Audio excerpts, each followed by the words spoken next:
ॐ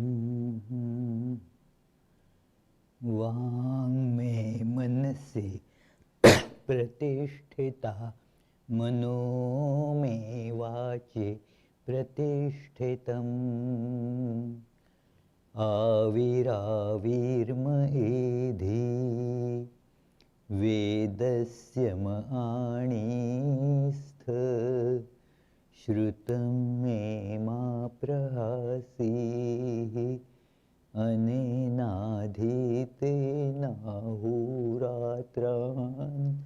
सन्दधामि ऋतं वदिष्यामि सत्यं वदिष्यामि तन्मामवतु तद्वक्तारमवतु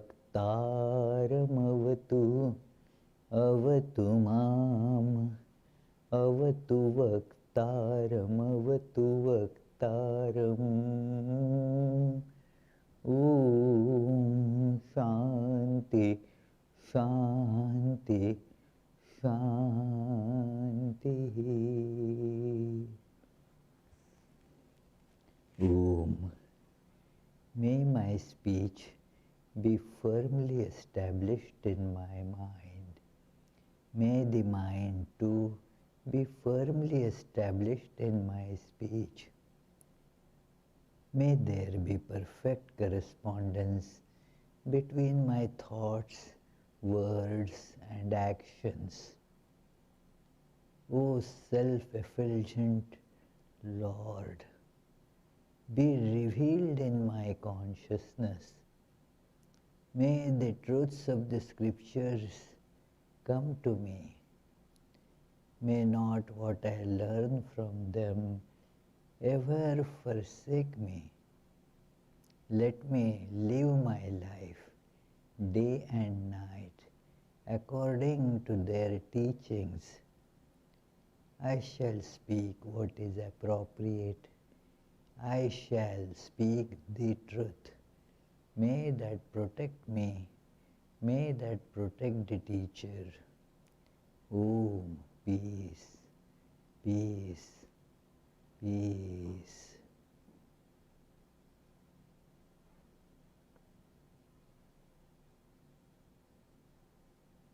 Let us feel our true, intrinsically divine, immortal self as a steadily burning candle flame in our heart. Let us concentrate on that flame.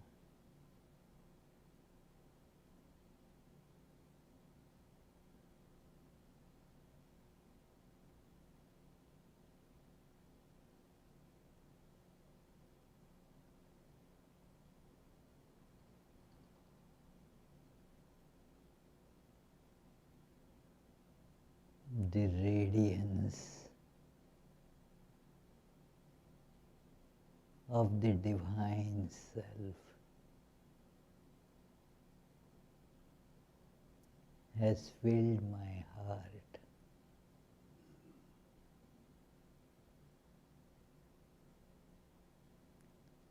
It has filled my whole personality.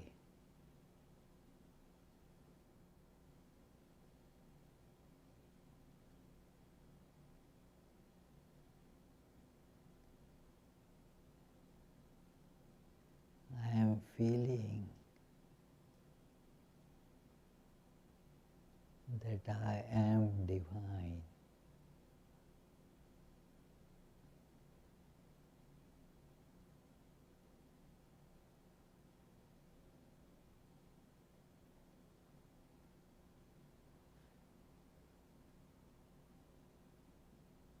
With that I see the whole universe.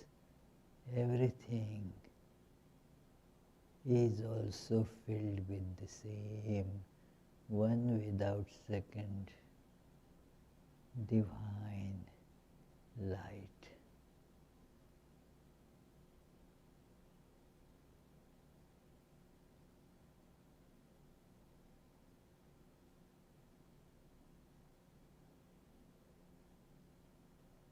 there is nothing apart from this self.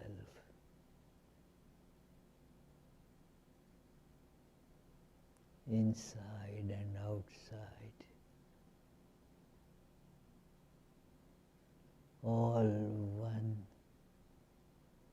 ever blissful, ever perfect, luminous existence.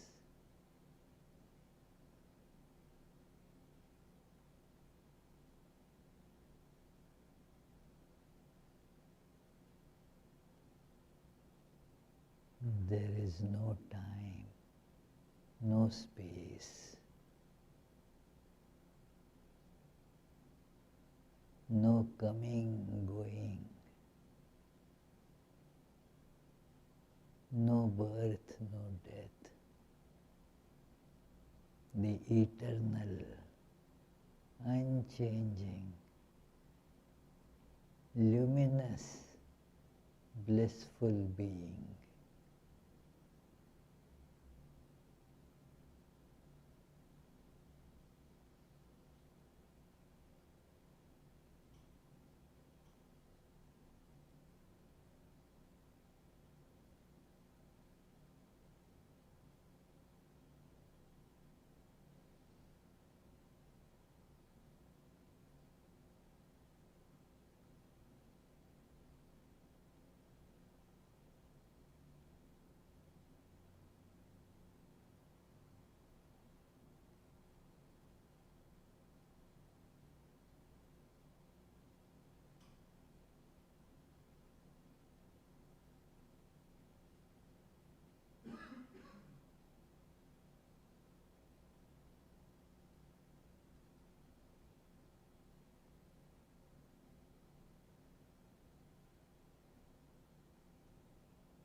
Om.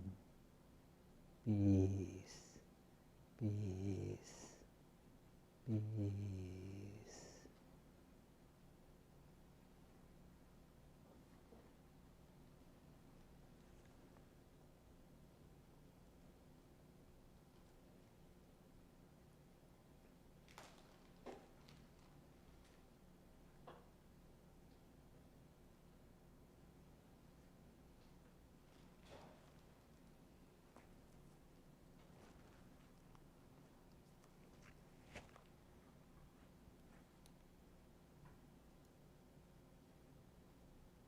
So, dear friends, let us begin today's discussion on this unique biography of Sri Ramakrishna with our usual chant. Tava kathamritam tapta jivanam kavibhiriditam kalmashapaham shravanamangalam shrimadattatam bhuvi grinanti te bhurida jana.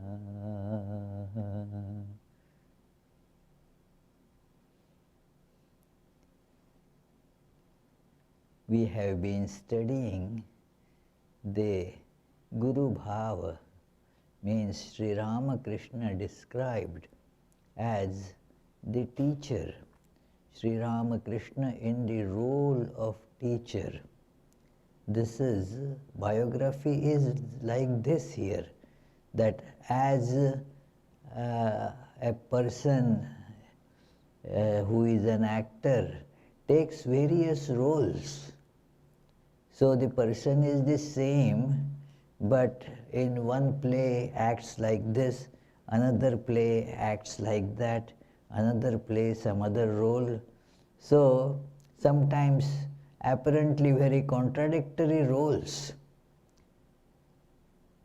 and yet the person is same. Sri Ramakrishna has assumed human body, taken up this role of human being, and in that role now there are various acts. One is that of how he grew up. Another is how he acted as a spiritual aspirant. Then how he acted as guru or the teacher. And then how he manifested as the distributor of this divine wisdom, the distributor of spirituality in various ways. So in this chapter we are now studying some concluding aspects of his play or leela as the teacher. And again Swami Saradananda, the author of this book, has mentioned that he did not have that ego that I am the teacher and you will be studying from me. That idea he never had because of complete lack of ego. It is next to impossible for people like us to appreciate this utter lack of ego. It is, we take for granted that I and the world, and that I is the primary thing around which this whole world moves. That old idea that earth is the center of the world, this universe, everything moves around earth, actually stems from this, that around me the whole universe moves. And since I am on earth, the whole universe actually moves around earth.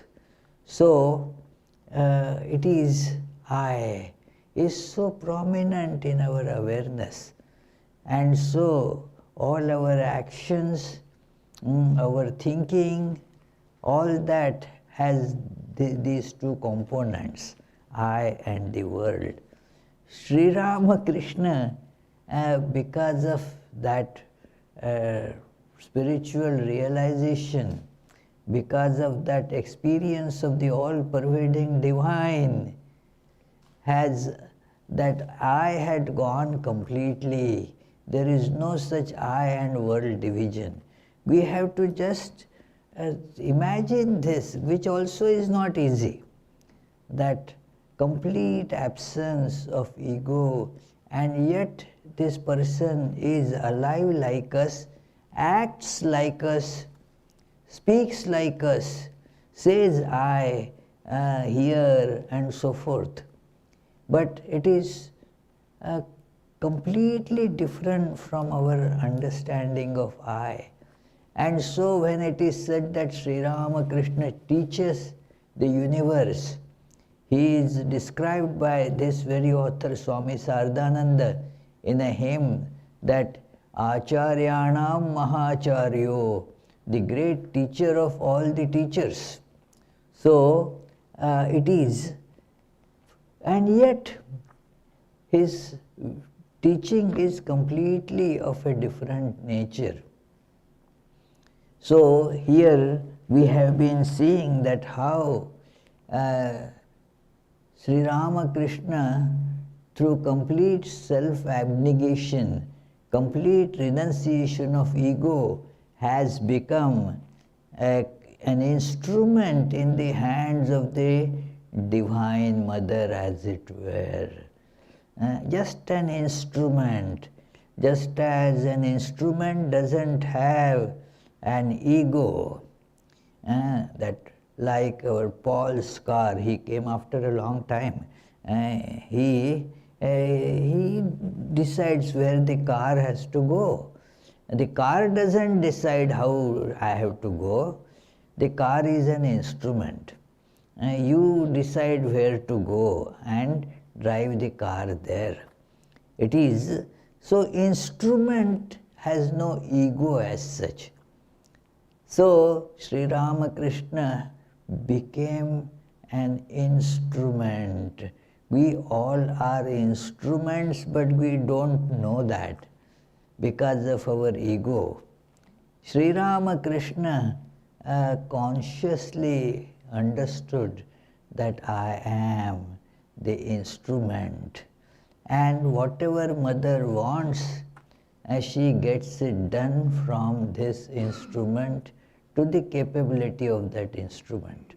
So this instrument was specially made to teach this unique understanding that all different religions, they are all different paths to reach the same goal.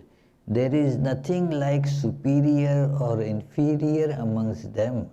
All of them, if practiced, take one to the same ultimate goal.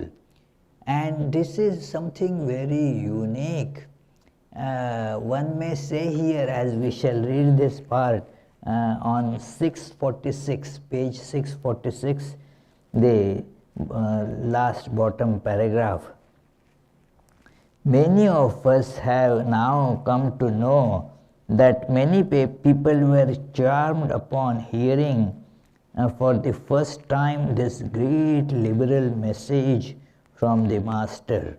All religions are true. As many faiths, so many paths.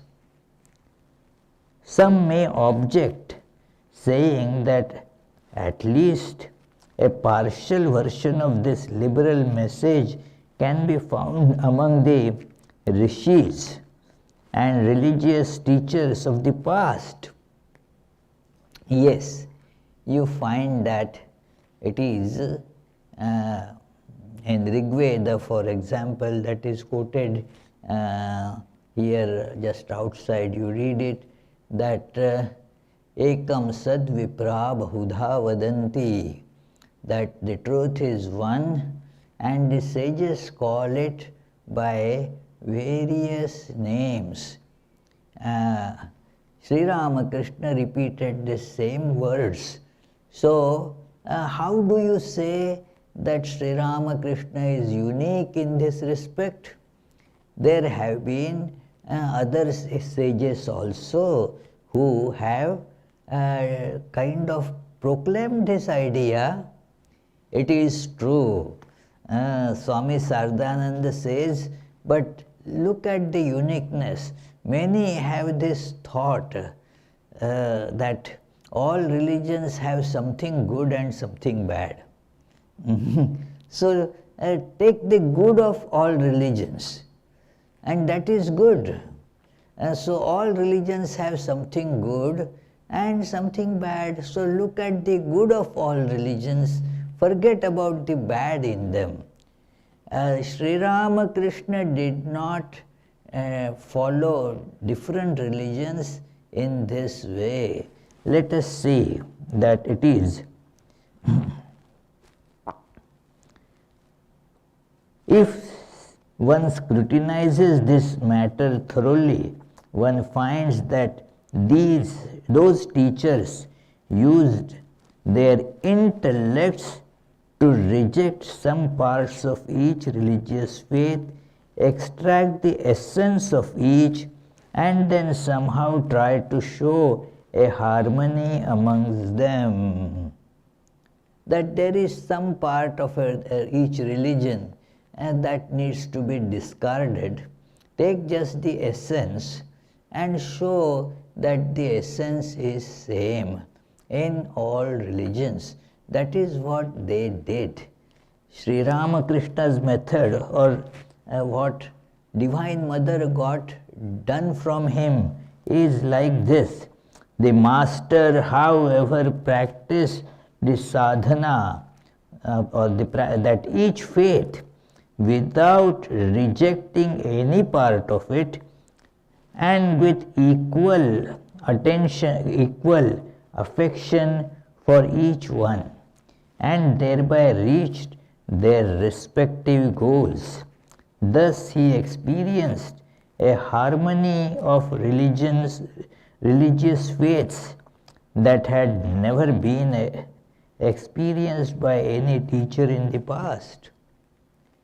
It is, and you don't find a single other example in the known history of these religions, that here is one person who is going by different routes. At one time he would take, say, one path and then reaches the mountain top. Then he takes up another path and reaches the same pinnacle. Tries so many different paths with the same one result. And this is the uniqueness, that that authority of experience can not be questioned at all. Based on that authority, now Sri Ramakrishna proclaims this wonderful truth, that all paths lead to the same goal, because, well, he has done it. He has done it. What are you telling me? I have done it. It is so. Now that authority of experience can never be challenged. You can argue, and one argument can be suppressed by a superior argument. But the experience is experience. There cannot be the experiential authority cannot be overturned by logic. It is therefore intellectually showing that all religions lead to the same goal is one thing. It is good, nothing wrong about it. But what Sri Ramakrishna did was completely different from that, and that is experiencing by going through those paths, following those paths as has been taught by any great teacher. For every path, he did not just took a book and followed. He followed an expert guru or teacher, and then followed that guru to the letter, and thus realized that truth by following those different paths. And so now he is not rejecting any part of the religion. Every religion has various different aspects. And then you see that all these aspects they converge into that religion. You take it all. Like suppose you are eating a dish, say a baklava, and then you don't say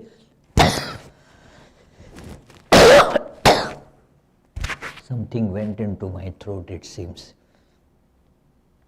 So, not that this part is good, that part is bad, this is something, that part is not good part. No, he took it as the whole, complete something.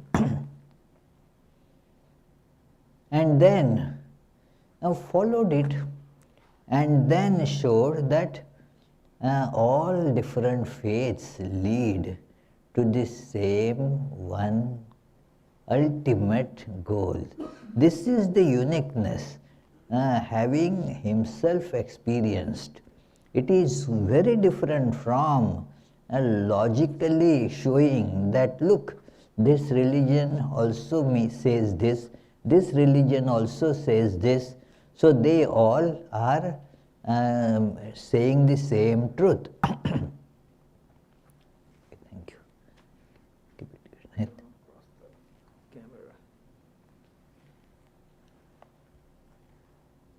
So, Swami Saradananda continues that although in the past rishis, teachers and avataras had taught people how to reach the goal by following a particular path, none of them had ever preached the message that one could reach the same goal through all different spiritual paths.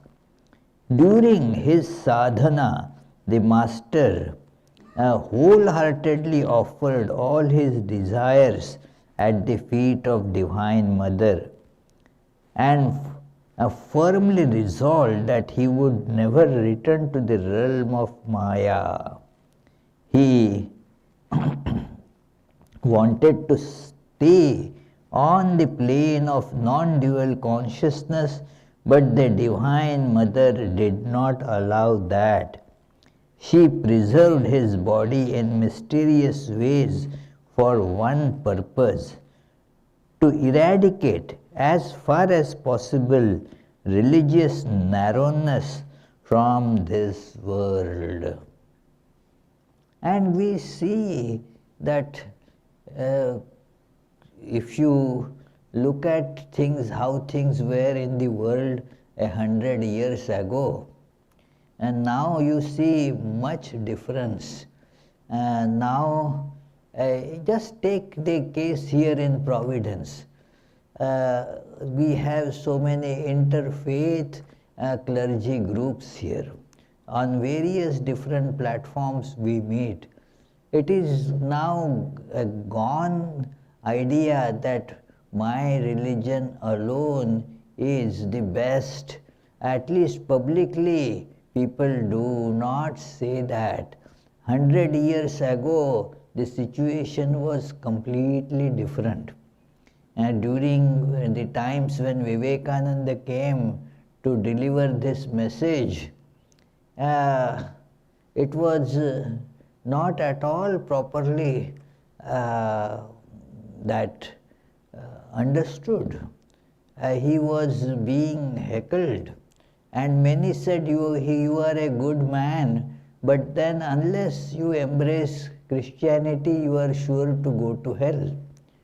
It is, you are a nice man, you have so many good qualities, but you will ultimately go to hell because you are not a Christian. So this is in general the understanding. But now you see, many of you heard the speeches from our interfaith, that annual event, Universal Brotherhood Day, or at other times also, that how these different religious faiths, they are all true and all should cooperate. So this understanding is assured through this Sri Ramakrishna's very unique experience. Not that Sri Ramakrishna went to preach it. He told it to those who came to him. Also, his way of spreading the message was just have that experience and express it in life, and thus it gets spread. It is not that somebody has to go and give lectures and then it will spread. Just lecturing doesn't spread it at all. Somebody has to live that life, and then it comes for people to understand, to believe, to experience. So, this is the uniqueness. The master had been convinced from his childhood onwards that spiritual experience was realized through practice rather than verbal expression. Verbal expressions means we talk, that God is or God is not, where the God is, and all those things we talk. But Sri Ramakrishna practiced it, and thus through practice he experienced that ultimate truth, that sometimes during his sadhana and often after he had attained God realization, the master had experiences that made him realize that the spirituality he had accumulated by long practice could actually be transmitted to others. It is like wealth, that if say somebody has money and then wants to give to somebody, can be given. Come on, take this. So when spiritual awareness, that realization becomes so tangible, then it can be actually given, that yes, come and take it. We cannot give it because we only talk about it, we actually don't have it. It is, say I can speak about, hey, $1 billion can be had like this, and yes, invest in this and you will get $1 billion. And if Charlie, I say, Charlie, do you want $1 billion from me? I will say, you don't have it. By talking, what are you going to? I know you cannot give me anything because you don't have it. You can talk about a lot of money, but since you don't have it, you cannot give it to me. You have said that money doesn't buy happiness. Well, that is another thing, but it is, yes, but at least can I give money? Even if it doesn't buy happiness, can I give money? I cannot, because I don't have. So it is, the point is that Sri Ramakrishna could distribute spirituality because he had it. And that tangibility of it is to be felt here. And that how tangibly his spiritual wealth was. It was not a matter of just imagining or just thinking. It was very tangible for him, very real, palpable. So that is how he could give it to somebody if that somebody is capable of accepting it. Because somebody would say, why then he does not give it to everyone? Do everybody want it? Does everybody want it? Can everybody hold on to it?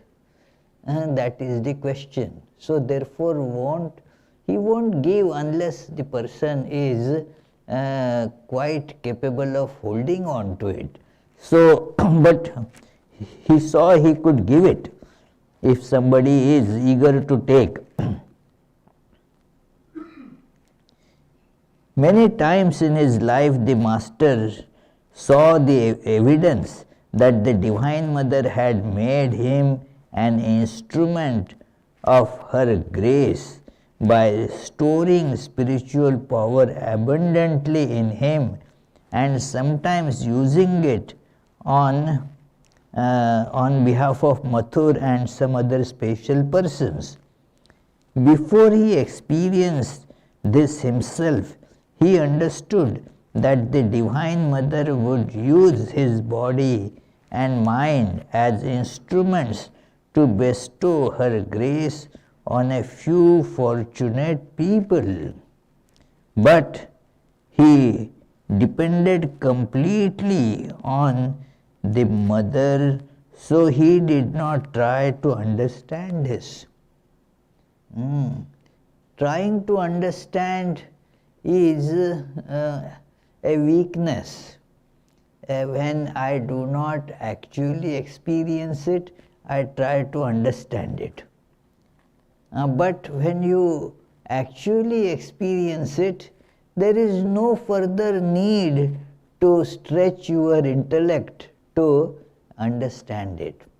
This is something that we see throughout Sri Ramakrishna's life, that he did not need to understand these things because they were just quite apparent to him.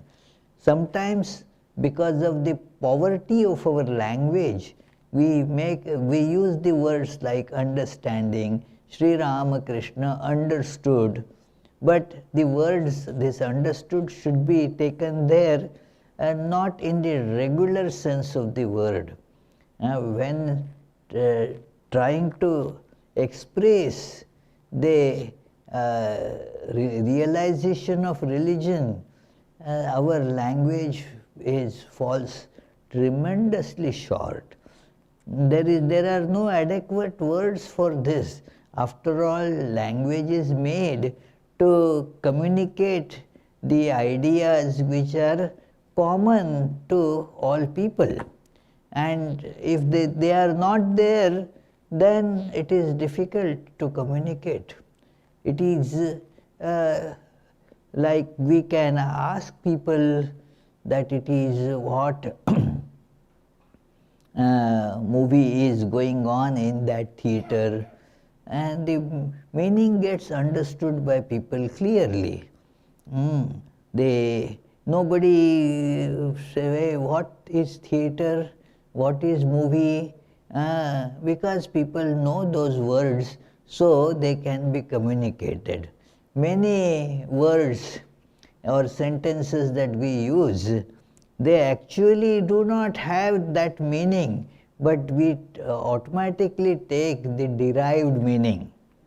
Like you say, Vedanta Society of Providence is on Angel Street. Had it been on Angel Street, how would the traffic go? Imagine.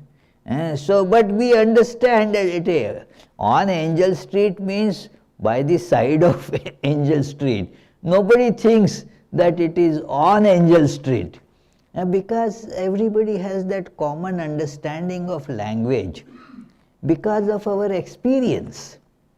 Now that divine experience we don't have, and therefore when it is verbally expressed in this language that we know, the words we know, it is surely getting misunderstood, misinterpreted. So therefore the words that are used to describe Sri Ramakrishna's unique experience have to be seen from that light, that it is not an intellectual understanding that Sri Ramakrishna understood.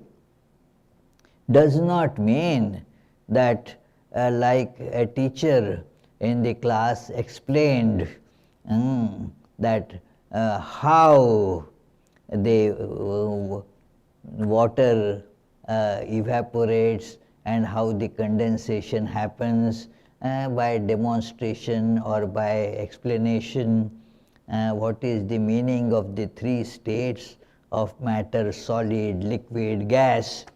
Now by explaining, one gets a glimpse of it. Okay, that is, now I understand that those three, although appear different, they are actually the three states of the same substance. So we can understand it by that intellectually grasping it. That yes, I know ice does not look like water, it does not look like vapor, but yet in the essence they are same. So this we understand. But what about God? That God is not an object to be understood. Even the intellect is a function of that. It is under God, so God cannot be understood through intellect.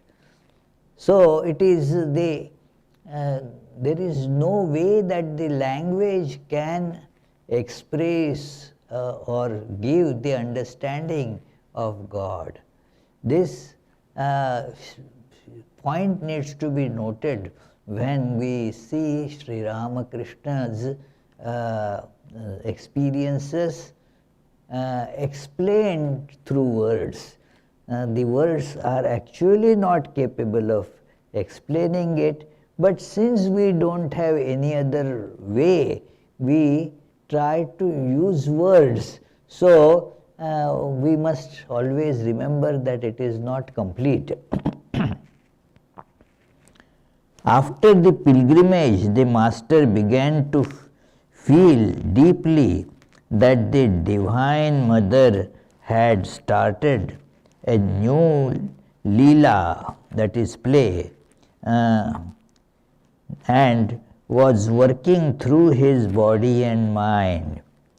But although he had that feeling, he had no idea what the Divine Mother would have him do and how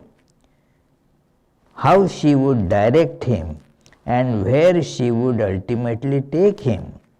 He truly became the Divine Mother's child forever, as he knew only this: the Mother is mine and I am Mother's. That was his awareness, not exactly understanding, but awareness. So there was no I will do this or I will not do this. That idea was not there. That incident, one can take a look at it, think about it, when that Vedanta practitioner and one who had realized the ultimate truth through that Totapuri came there and saw in Sri Ramakrishna's person the great science of someone who is eligible to practice this discipline. He asked him that, would you like to practice it? But you will have to formally take monastic vows for that. Do you want to do it? And Sri Ramakrishna said, I don't know what I will do and what I will not do. Mother knows. Let me ask Mother. This Totapuri didn't understand what does he mean. Okay, go and ask Mother, he said. And when he saw Sri Ramakrishna entering the Kali temple, hey, what is this? This is some old erroneous expression, that old erroneous impression that has remained with him, that's all. That was how Totapuri thought about it. But for Sri Ramakrishna, that Divine Mother is everything. It's such a tangible thing for him that there is, if Narendra and others say that there is nothing like that, it is your play of your mind, he would simply smile. And that because he has experienced all these things, so that proof that one gets through experience, arguments will never be able to erase that. And friends, that is one reason that in spite of reading and intellectually understanding so many things about God, that God is all pervading, God alone is real, and these things we understand, but it does not bring that impact on our life because we understand intellectually, but our experience is that this world is real, I am real, and all these things I need to, improve my bank balance and so forth. It is that being matter of experience. It does not get erased just by intellectual understanding. The experience can be erased through a counter experience. A counter experience. I had told you that in the winter of this 2001, 20 years ago, I had gone to Marshfield and the temperatures were much below freezing. And I went to a small pond there just for fish, and we used to have many these goldfish there, small fish, and I saw the fish there moving underwater. Then I asked a friend and who used to take wonderful care of that place, a great musician too, Joe Dwyer. Joe, you are not giving any food to these fish these days. Don't you put some these a little that crumbs or something to the fish? Said, how can it be put? It is all frozen now. Frozen?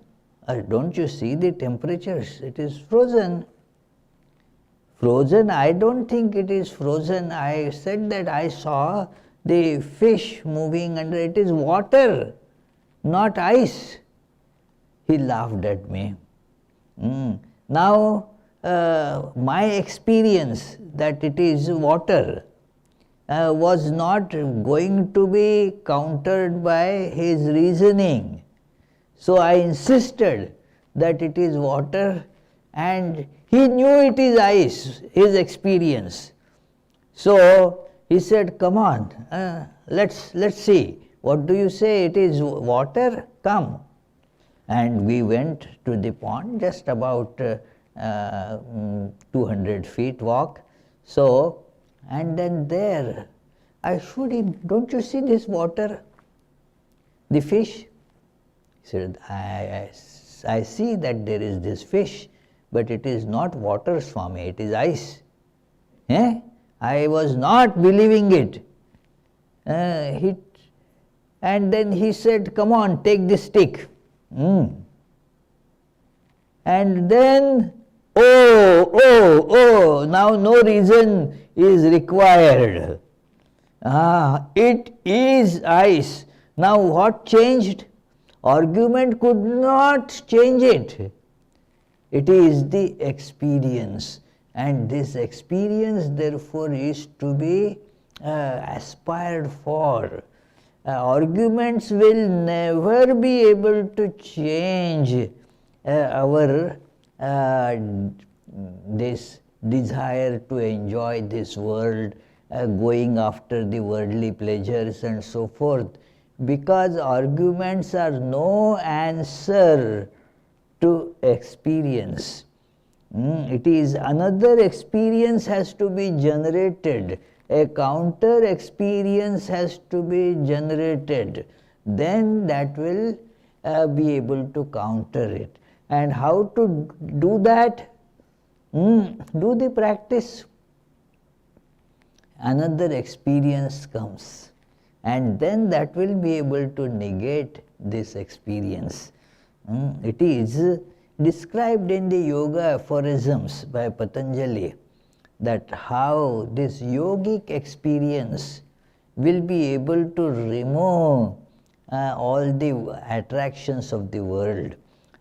Before that, well, you try to restrain yourself through reason and all that. So, Sri Ramakrishna had that just by experience, he saw that this instrument is being used to usher this spiritual awareness. He saw in all the places of pilgrimage that the mother wants to use this body as an instrument to bring the spiritual awareness to the people by changing their first understanding and then experience. So, after he had visited holy places, the master became aware of his spiritual mission to the world. But he did not assume the position of a teacher to feed his ego as we do. This is clear from his intention to spend the rest of his life in Vrindavan with the great devotional ascetic Ganga Mata. In Vrindavan, that is what I am going to do, but the Divine Mother did not allow him to do that. So, it is because that is the instrument to be used for a different purpose. So, the master's self-abnegation made him a true instrument for mother's work. It kept him in the state of bhava mukha without interruption, caused the power of the Guru to become manifest in him, and developed this power in his mind so intensely that he became a wonderful teacher. This part of the biography, Sri Ramakrishna as teacher or acting as teacher, it began with the discussion on this bhava mukha. The idea, this word is not translated in English. It is very difficult to describe that what it means, that he is on the threshold between the absolute and the manifestation. He can see both these very clearly and can move between the two without any impediment, without any obstruction. He could be deep immersed in the absolute, and he could be immersed in the various worldly things without losing the awareness of the absolute. So he is seen as eating like us, walking like us, talking like us, but he is aware that this is not real. The reality is God. That is how he and we differ. We are like those little babies who take the shapes of the animal crackers as real and therefore see them as different from each other. Surely they see that a giraffe is different from a crocodile. Yes, they are different only in shape, that they don't understand till they grow. When grown up, then they understand. So we are spiritual babies, so we see these different shapes and feel that they as such are real.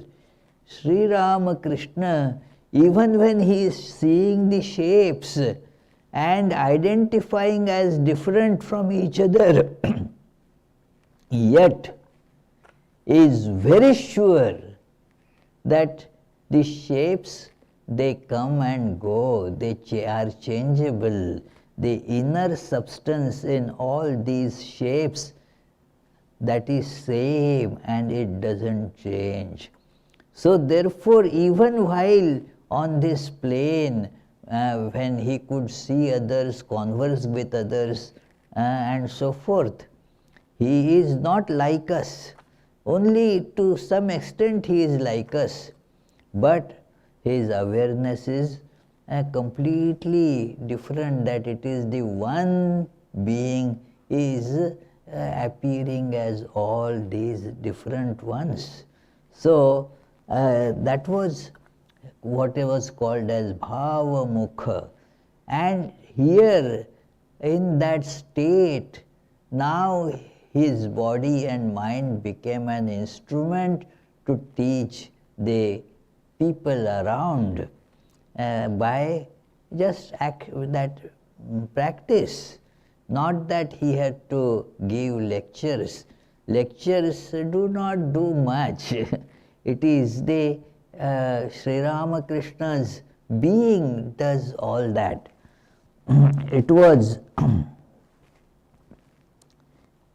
yes, he was staying in the mood of a guru for longer periods and reverting to the attitude of a humble aspirant or of a child for shorter periods. As the time went on, his power of guru, the instrument is now being used more for this transmitting this spiritual wisdom and not for some other aspects. Like when, say, one of our friends used to tell that he was earlier in the bank a clerk, that it is his job was to, those were not the days of automation. So he had to do the calculation, write many things and this and that. So that was the use of his pen.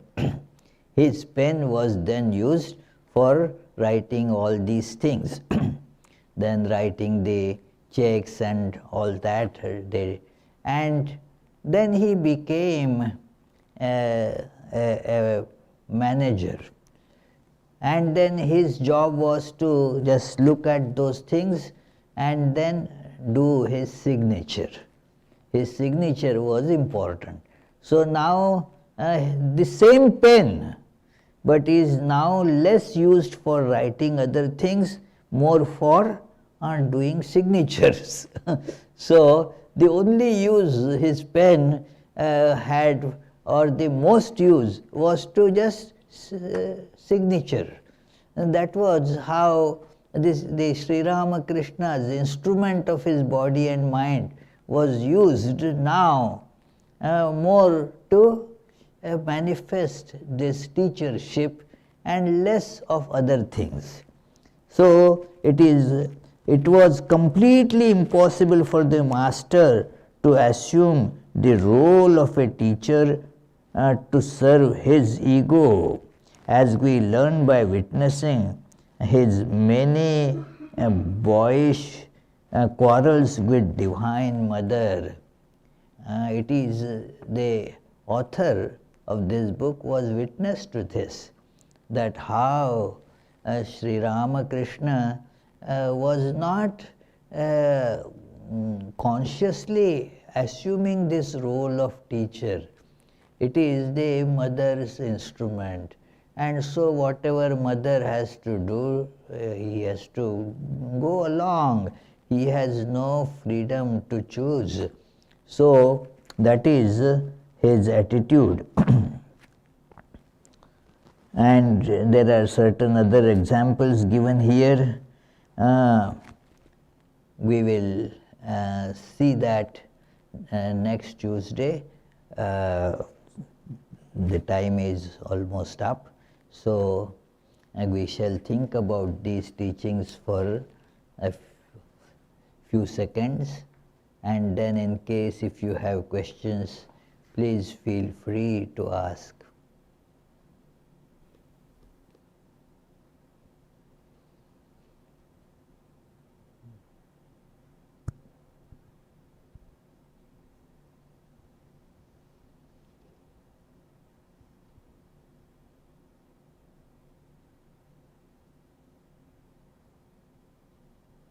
Yes, please. Any question? Oh, he has one, but first give it to Yonash. I saw her hand rising first.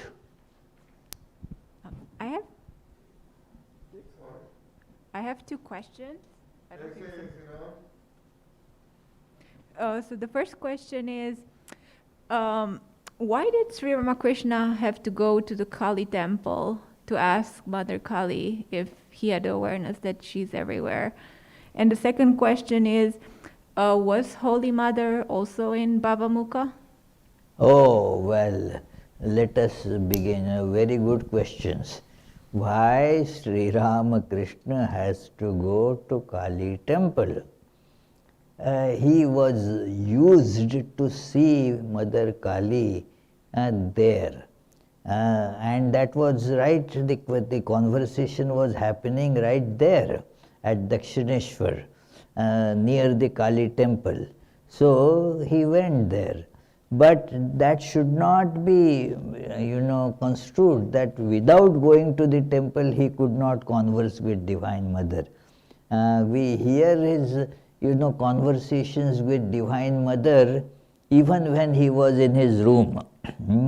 In that state of Bhavamukha, you could hear that. In Kashipur, when he was suffering from that throat cancer, was not able to move, there also he would converse with Divine Mother without going to temple.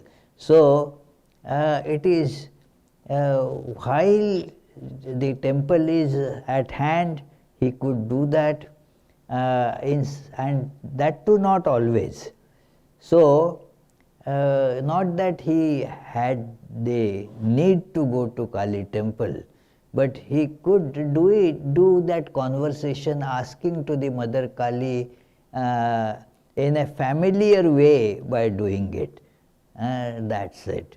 And Holy Mother, was she in Bhavamukha? Always in Bhavamukha. It is that she, being the manifestation of that power, Shakti,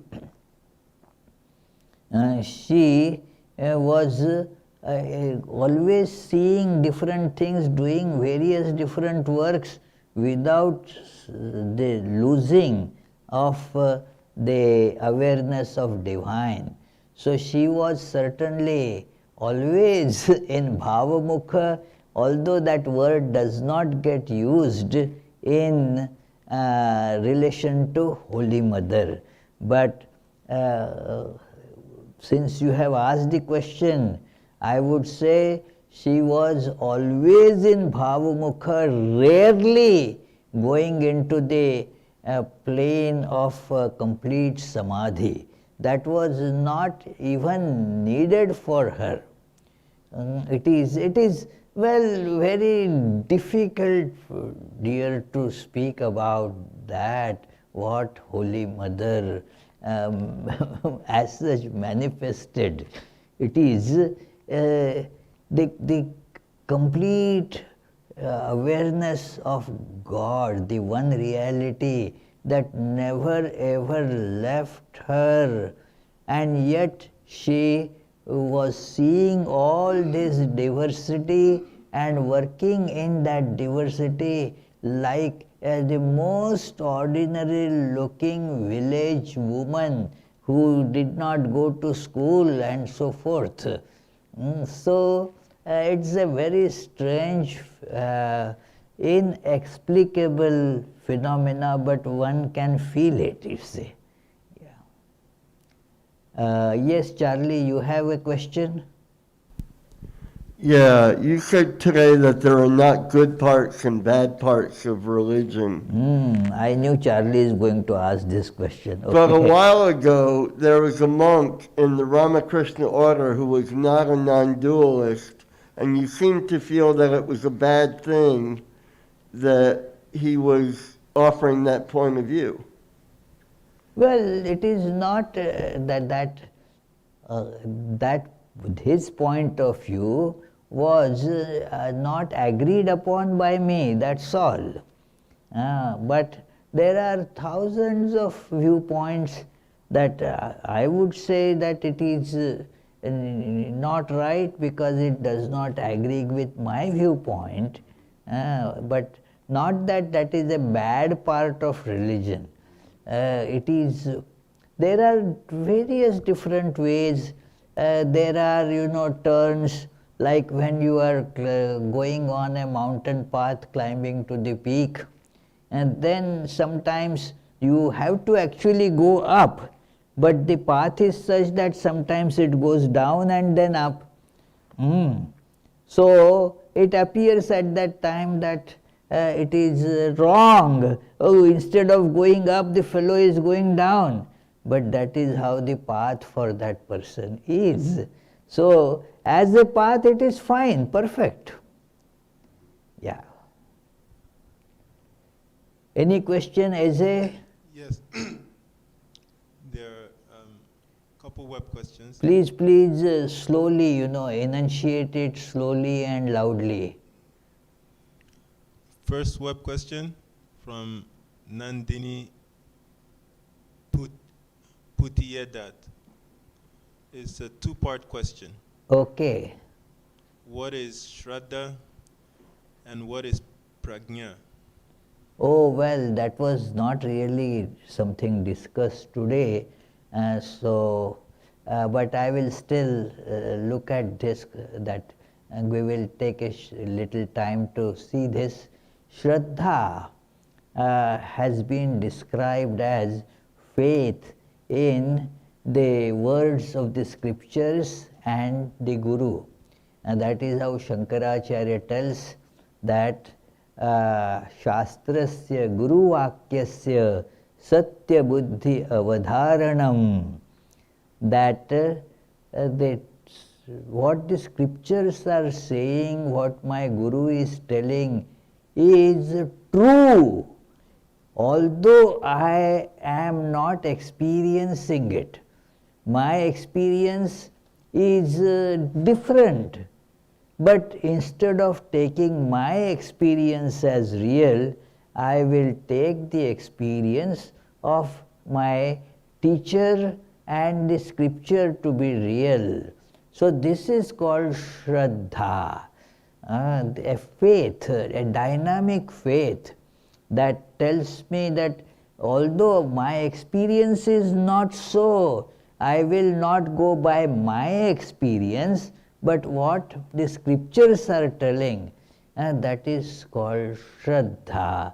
And Shankaracharya tells that with this Shraddha, one realizes the truth.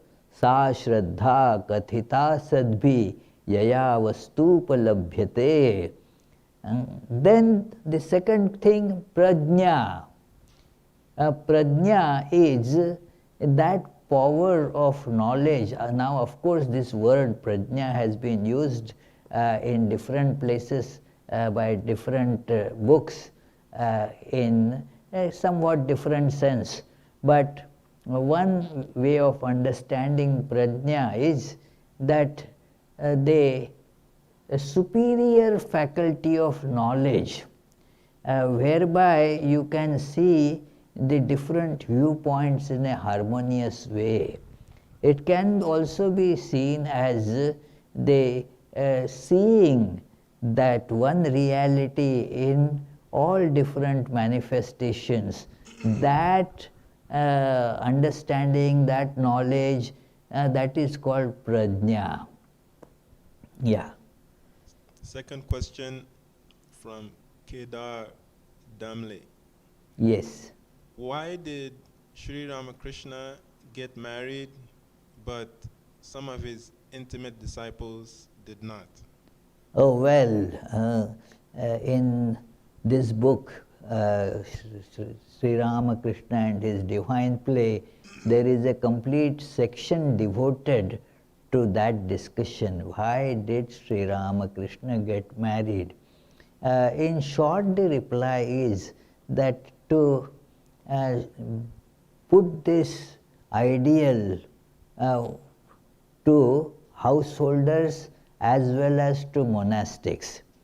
Otherwise, that what Sri Ramakrishna said would have been limited only to those who follow monastics. The householders would have said that, Sri Ramakrishna didn't have to live life like us. He did not marry. He didn't know how one gets entangled into these life of as a married person, and so he followed that path to show, to embrace both a monastic population. It is a very, very tiny portion of population in the world become monastics. 1/1,000,000th part maybe, if not less. So it is, others are all non-monastics living, and they can be in general classified as householders of various types. So now the householders, again majority of them, they get married and then have family.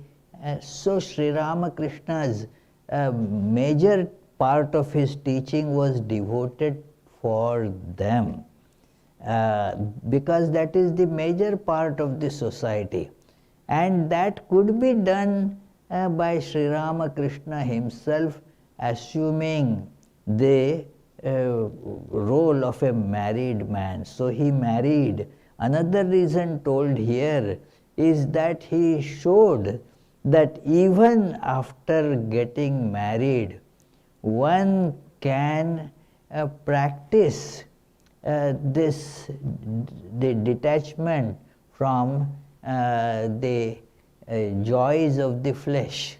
So that also he demonstrated, that look, you can be married, but doesn't mean that you have to forget God and just get headlong into the sensual enjoyments. That is not the case. Sri Ramakrishna practiced complete, total celibacy, and no contact as such, no physical contact with his wife, divine consort. Therefore she is called a divine consort. He did not have any physical relation with his wife. To show that it is possible and one can practice these things. So it is, Sri Ramakrishna said that you don't have to, all householders, you don't have to do as I did. It is, if I did it, say 100%, you can do it by just 10% or 1%, that's okay. So that is the reason that Sri Ramakrishna married. And why did his monastic disciples did not marry? Because they wanted to show the ideal of a monastic life. Many of his householder disciples, whose number was much more, they were married, they had children.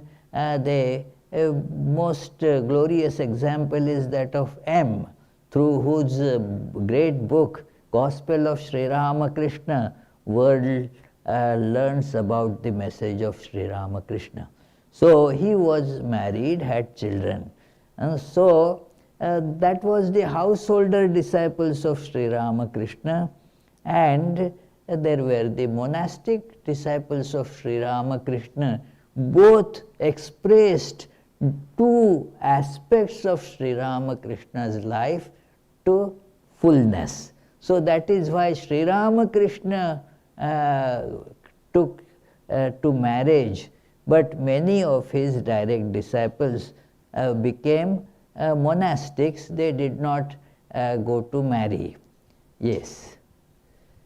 I have a question.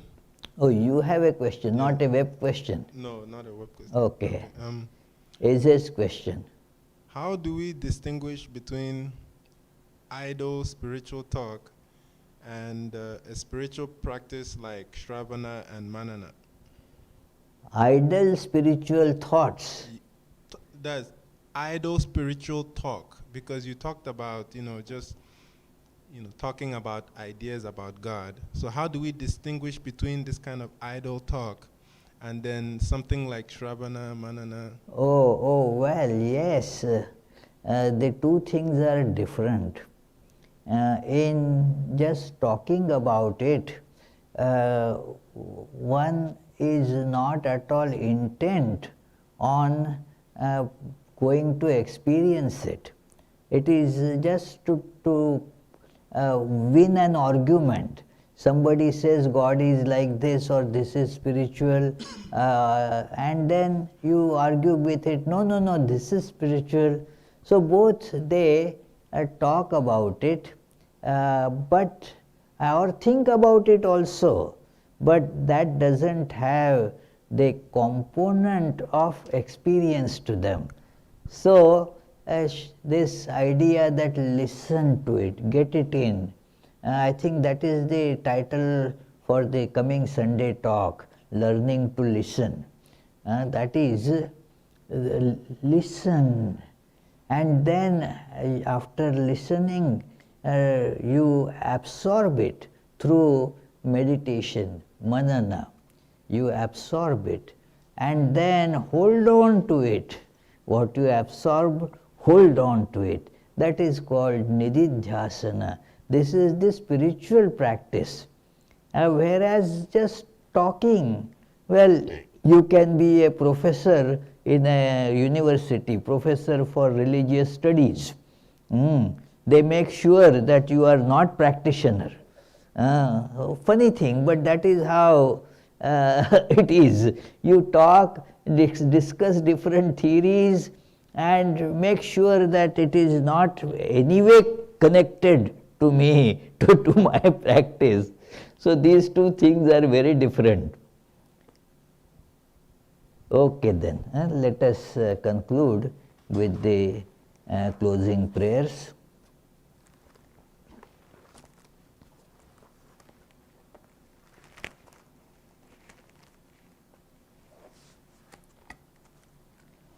May the Divine, who is Father in heaven of the Christians, Holy One of the Jewish faith, Allah of the Muslims, Buddha of the Buddhists, Tao of the Taoists, Great Spirit of the Native Americans, Ahur Mazda of the Zoroastrians, and Brahman of the Hindus, lead us from the unreal to the real, from darkness to light, from death to immortality. May the all-loving being manifest himself unto us and grant us abiding understanding and all-consuming divine love. Peace, peace, peace be unto all. Have a happy Thanksgiving, friends.